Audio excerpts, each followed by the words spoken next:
اعوذ باللہ من الشیطان الرجیم، بسم اللہ الرحمن الرحیم۔ پیج نمبر ہے 496 اور ہمارا اگلا جو لیکچر ہے وہ مسلم لیگ، پاکستان مسلم لیگ کے بارے میں، ٹھیک ہے۔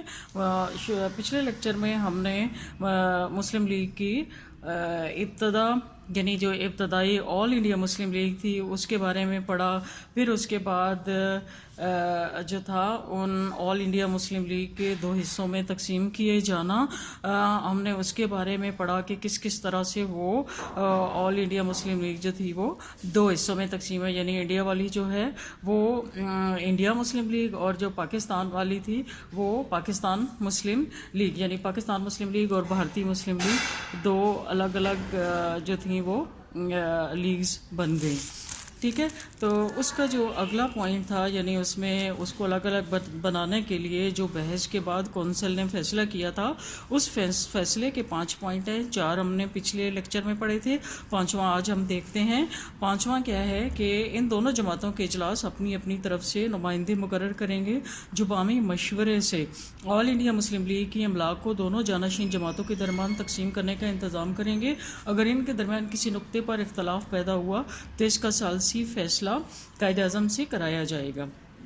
اس فیصلے کے مطابق لیاقت علی خان نے ان لوگوں کا کنونشن بلایا جو آل انڈیا مسلم لیگ کے کونسلر رہ چکے تھے اور اب پاکستان میں مقیم تھے۔ اس کنونشن نے جو 21 فروری 1948 کو منعقد ہوا، پاکستان مسلم لیگ کی نئی تنظیم میں پروگرام بنایا اور چودھری خلیق الزمان کو مسلم لیگ کا چیف آرگنائزر مقرر کیا۔ انہوں نے صوبوں کے لیے آرگنائزنگ کمیٹیاں مقرر کیں، پھر صوبوں میں مسلم لیگ کے ابتدائی ممبروں کی بھرتی کا کام شروع ہوا۔ اس طرح جو مسلم لیگ کونسل بنی، اس نے اپنے اجلاس منعقدہ اپریل 1948 میں جو کراچی میں ہوا، چودھری خلیق الزمان کو صدر منتخب کر لیا۔ اس طرح پاکستان مسلم لیگ کی تشکیل ہو گئی۔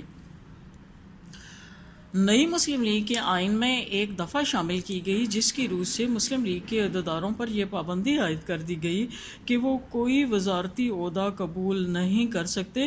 اس طرح مسلم لیگ پارٹی اور مسلم لیگ کی حکومت کے ارکان کے دائرہ کار کا تعین ہو گیا، جو ایک صحت مند سیاسی فیصلہ تھا۔ اگلا پوائنٹ ہے جی پاکستان مسلم لیگ کا ڈھانچہ۔ پاکستان مسلم لیگ ایک صدر کونسل اور ورکنگ کمیٹی پر مشتمل تھی۔ اس کے ذیلی اداروں میں ایک مجلس عمل اور پارلیمانی بورڈ تھے۔ اس کے ماتحت صوبائی مسلم لیگ اور ضلع لیگ تھے۔ بعد میں تحصیل کی سطح پر بھی مسلم لیگ کی تنظیم کی گنجائش پیدا کر دی گئی۔ کونسل اور ورکنگ کمیٹی کی حیثیت سے مسلم لیگ کی پارلیمنٹ اور کابینہ کیسی تھی؟ آغاز میں مسلم لیگ کے کونسل کے ارکان کی تعداد 400 تھی، جن میں 260 مغربی پاکستان کے اور 180 مشرقی پاکستان سے تھے۔ 1952 میں ان کی تعداد 654 کر دی گئی، مطلب 400 سے بڑھا کر 654 ہو گئی۔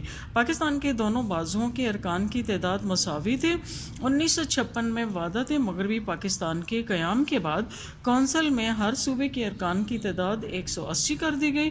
کونسل کا اجلاس سال میں 2 مرتبہ ہونا چاہیے تھا جو باری باری ہر بازو میں منعقد ہو، لیکن اس شک پر عمل نہ ہوا۔ نتیجہ کے طور پر 1947 سے 1954 تک کونسل کے 7 اجلاس ہوئے، جن میں سے صرف ایک ڈھاکہ میں ہوا، جس سے قومی یکجہتی کے تصور کو نقصان پہنچا اور مسلم لیگ کی مقبولیت بھی متاثر ہوئی۔ ورکنگ کمیٹی کو صدر نامزد کرتا تھا۔